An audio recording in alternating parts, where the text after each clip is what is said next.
Est-ce que les Russes ont encore les moyens de tenir une guerre longue?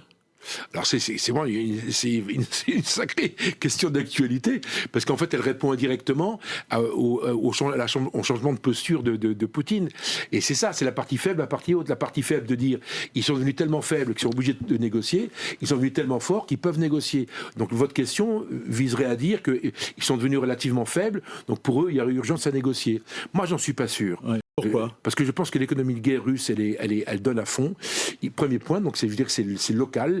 Ils fabriquent des chaînes, ils fabriquent des munitions, ils ont tout ce qu'ils veulent. Globalement, l'armée russe est en pleine montée en puissance, qui pour nous, Européens, finira par nous poser un problème, parce qu'une armée russe trop forte à nos frontières, il va falloir trouver une solution, il va falloir rééquilibrer. Ça, c'est le premier point.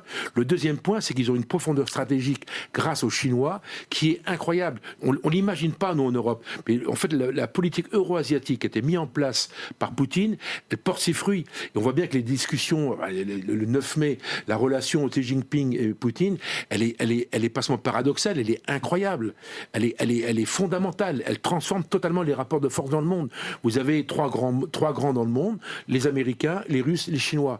Et vous avez, parmi ces trois grands, il y en a deux qui ont fait une alliance de fait et qui durera un certain temps. Il faut savoir que cette guerre... Et dans la discussion à trois, il faut être le deuxième. Oui, et puis mais il y en a toujours un qui est brimé. Là, en l'occurrence, ça va être Trump, parce que Trump en a peut-être fait un peu trop. Mais en même temps, il y a ces trois grands pays, ces trois grandes zones se reconnaissent le droit de dominer le monde. Et ça, c'est un autre sujet. C'est cette espèce de dérèglement général qui se met en place à cause de Trump, à cause de Poutine, un peu Xi Jinping avec Taïwan. Donc on voit bien qu'aujourd'hui, ces trois grands considèrent qu'à terme, ils modifieront les frontières et les rapports de force.